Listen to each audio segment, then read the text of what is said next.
Okay, so Valentine's Day, right? It's kind of a funny one. Yeah. It's hearts and flowers and all that for some people, but I think for Right. others it can I don't know, bring up some not Yeah. so great feelings. For sure. But, if that's you today, you're definitely not alone. Absolutely. What if we could kind of reimagine Valentine's Day? Interesting. Especially, if you're feeling maybe a little bit solitary. I like that, especially since it seems like we put so much emphasis on, romantic love. Yeah, Kind of forget about all the other kinds of love in our lives, right? exactly. And that's what this piece, Alone on Valentine's Day, dives into. So we're going to kind of explore how to reclaim this day, Okay. celebrate love in all its I forms. like that. I like that. Yeah, The article makes a good point about how romantic love is really just yeah, one piece of the puzzle. It right. talks about love and friendships, family, even the way we care for ourselves. So true. Yeah. It really does kind of broaden that definition of love. Yeah. Instead of just thinking about romantic relationships, it's like, what are all the other ways we experience love? Absolutely. And recognizing that can actually help us feel more connected, Right. less alone, Yeah, even if we're not, in a romantic relationship at the moment. totally.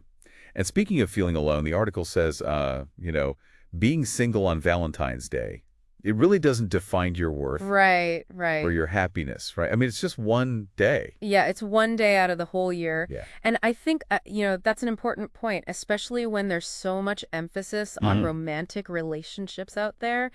The article actually says you are whole with or without a relationship. Ooh, I love that. It's so powerful. Yeah, It's just a reminder that our value comes from within, not from, absolutely. whether we're in a relationship or not. It's about fostering that sense of self-love, Totally. self-acceptance, Yeah. regardless of our relationship status. And, for those out there who might be, I don't know, dealing with a broken heart today, Mm. especially on Valentine's Day, this article has some good practical advice, Okay. like unplugging from social media. Hmm. That's a tough one these days. I know, right? Especially when everyone seems to be, posting Yeah. about their Valentine's Day bliss. Showing off, yeah. But do you think unplugging completely is always necessary? Or is it more about being mindful of what we're consuming online? That's a good question. Uh, I think it probably depends on the person, Yeah, like how easily they get kind of sucked into comparison and all that. for sure. But yeah, being mindful of what we see online is definitely key. The article also talks about allowing ourselves to just, feel our emotions, Right. whether it's sadness or grief. It's okay to acknowledge the hurt. It's about that self-compassion, right? Yeah. Instead of suppressing those quote-unquote negative emotions. We need to let ourselves actually feel them. Yeah. That's how we heal. And once we've, let ourselves feel those things, the article suggests gently bringing ourselves back to the present moment. Okay. Like finding little things that bring us joy. Yeah. Maybe it's a walk in nature or reading a good book or Right. Those little things that bring us comfort and peace, exactly. nourishing our souls. And then for those who are celebrating solo this Valentine's Day, this article actually has a ton of fun and creative ideas. Okay. Like really embrace the day. I love it. Yeah, treat yourself. Yes. Instead of focusing on what's missing, it's about Yeah. celebrating you, all those amazing qualities you bring. Yeah, it's a good reminder that we don't need a romantic partner to feel loved or to have a good time. Totally. We can create our own happiness. Absolutely. Celebrate in a way that feels good to us. Exactly. The article suggests things like, getting takeout from your favorite restaurant Oh, nice. or buying yourself flowers Ooh, I like that. or like having a whole spa day at home. That sounds amazing. Those are all great acts of self-love. Yeah. It's easy to think someone else has to do those things for us, but Right. why wait? Exactly. We can shower ourselves with love. Totally. And speaking of appreciating love, the article mentions focusing on gratitude too. Oh, that's a good one. It's so easy to focus on what we don't have, especially on a Yeah. day like this, but Yeah, appreciating the good things can really shift your perspective. for sure. It's about recognizing all the love that's already there. Yeah. From friends, family, pets, even just Yeah. the simple things. It even suggests reaching out to the people who bring us joy. Oh, I love that.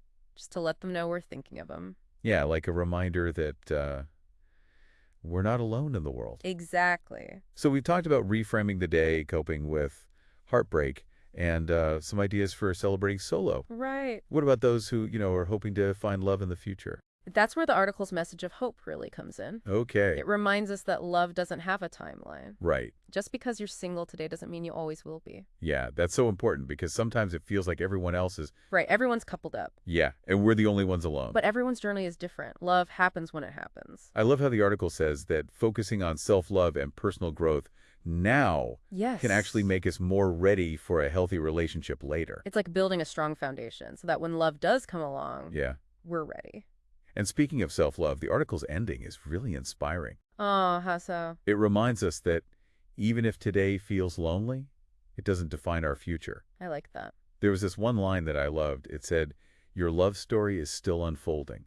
Beautiful. It's like there's so much more to come. Exactly. It's an invitation to, like, embrace the unknown. Trust the process. Yeah. And who knows, maybe the next chapter will be even more amazing than we can imagine. I think that's a perfect way to lead into the last part of our deep dive. Okay. We've talked about the ideas, but in part 3, we'll look at some real life examples. Oh, cool. People who are actually living these ideas out, redefining what love means to them. Yeah, it's so cool to think about, like, all the different ways love can show up. Right.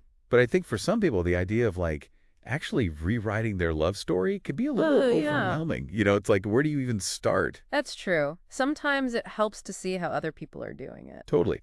Like, it can give you ideas. Exactly. So let's get out of the, like, theoretical stuff Yeah. and look at some real life examples of how people are changing up Valentine's Day, Okay. celebrating all kinds of love. Love it. One thing that comes to mind is Galentine's Day. Yes. Like Valentine's Day, but for your friends. Exactly. Celebrating those amazing friendships. Yeah. Right. And it's not just for women anymore. No, not at all. I've seen all sorts of friend groups celebrating together. It's like we can choose our own families. Yeah. And it shows that love isn't just about Right. romantic relationships. It can be so much more. Another example I find really inspiring is all the self-love advocates out there. Oh, absolutely. Those people who are like, I'm going to do me. Yeah. They're like challenging the rule and embracing who they are. Redefining what it means to be beautiful and worthy and Yeah. live a life that feels good to them. And they're doing it on their own, which is so powerful. They're not waiting for possession. It's about owning your story. Yeah. And it's contagious. It makes other people want to do the same. It really does. And I think it shows that self-love is like the base Yes. for all other kinds of love. Totally. When you love yourself, you can give and receive love in all these other ways. It's like they're just radiating this energy Right. of like acceptance and confidence. Yeah. Exactly. And it reminds everyone you have the power to choose love, choose happiness, Yeah. celebrate yourself. It doesn't matter if you're single or not. So as we wrap up our deep dive into Valentine's Day, Yeah, I think the big takeaway is that love is everywhere. it really is. And we can choose how we experience it, how we express it, how it impacts our lives. Absolutely. Whether it's, celebrating friendships, Yeah. embracing self-love, or just appreciating the love that's already around us. It's all about opening our hearts. Yeah. If you're feeling a little down today, remember you're not alone. Yeah. Reach out to someone. Be kind to yourself. And remember, your love story is still being written. The best is yet to come. Totally. Tell 12 Feet Till 9?